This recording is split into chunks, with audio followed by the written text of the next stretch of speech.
Assalamualaikum warahmatullahi wabarakatuh.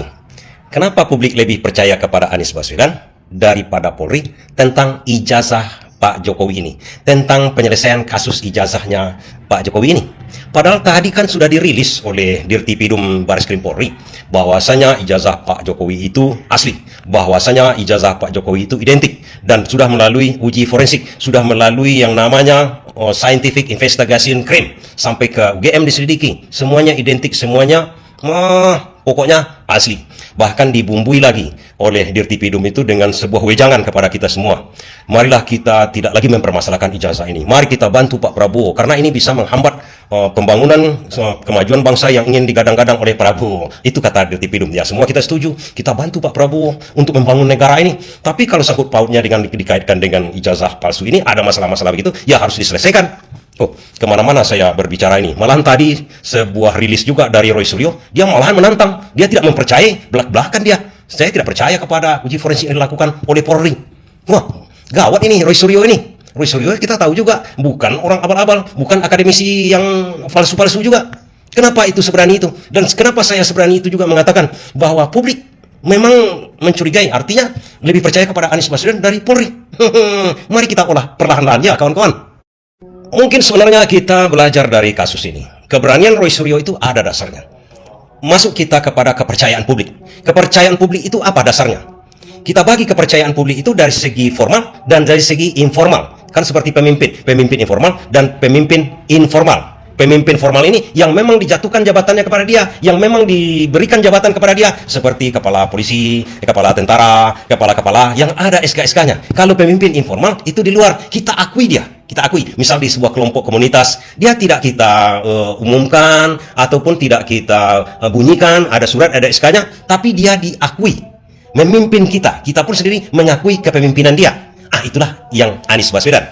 Balik kita. Kenapa dalam hal ini publik tidak mempercayai kepolisian? Memang kepolisian, kejaksaan itu disuruh menyelidiki sebuah perkara untuk dicurigai, untuk tidak dipercayai. Apa maksud saya? Kepolisian dan kejaksaan itu dibentuk untuk sebuah wewenang namanya. Wewenang untuk menyelidiki, untuk membuktikan, untuk ya seperti ijazah ini, udah benar dia. Membuktikan hal itu, udah benar dia. Itu hak dia, itu wewenang dia.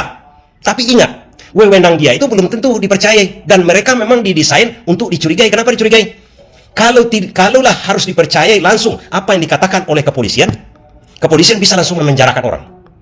Bahkan kepolisian bisa menjatuhkan langsung vonis. Itu tandanya penyelidikan dari kepolisian itu didesain untuk dicurigai. Ada laporan masyarakat, dia selidiki oleh kepolisian. Kemudian hasil penyelidikan oleh kepolisian ini orang ini bersalah segala macam bla bla bla. Dinaikkan ke kejaksaan dulu.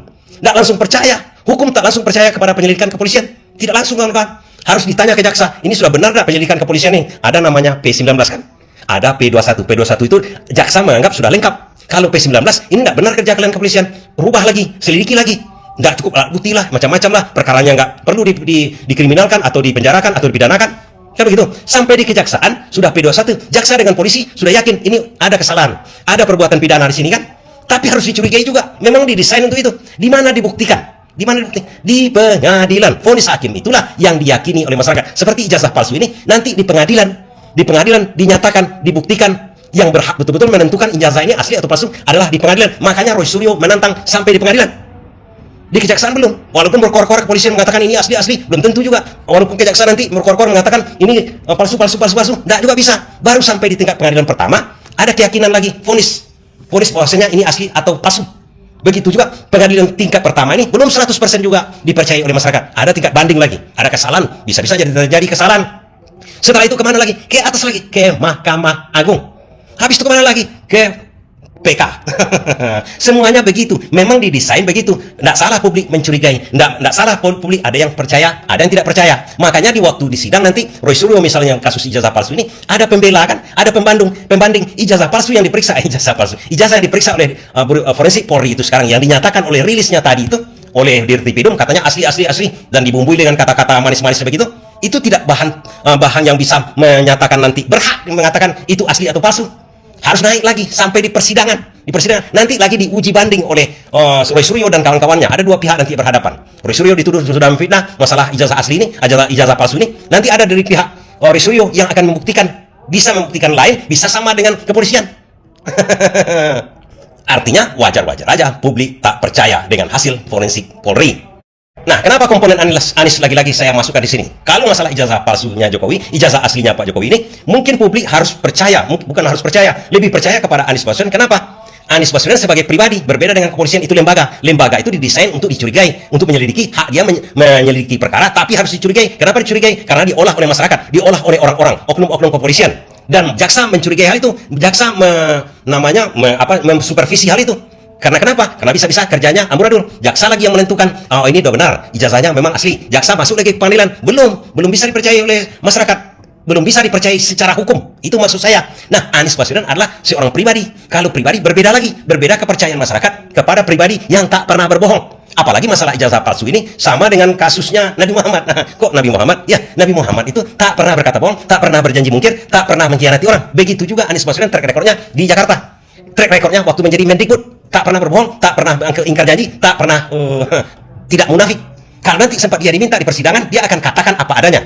Apa yang diselidiki dia pada waktu dia mau membongkar masalah ijazah-ijazah yang banyak palsu-palsu pada zaman dia menjadi Menteri Pendidikan. Sangat sederhana. Apa yang dilihat, apa yang dirasakannya, apa yang ditelitinya akan dia katakan.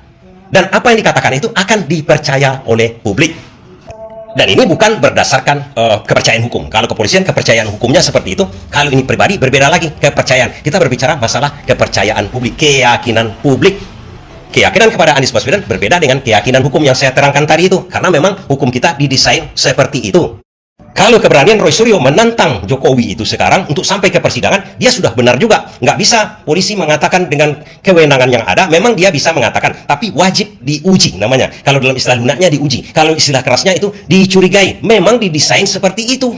Kalau memang bisa polisi langsung berhak mengatakan dan itu adalah kebenaran hukum, dia berhak menjatuhkan hukuman langsung. Panggil Roy Suryo, hukum langsung, vonis langsung. Dialah hakim, dialah jaksanya, dialah MA-nya semua.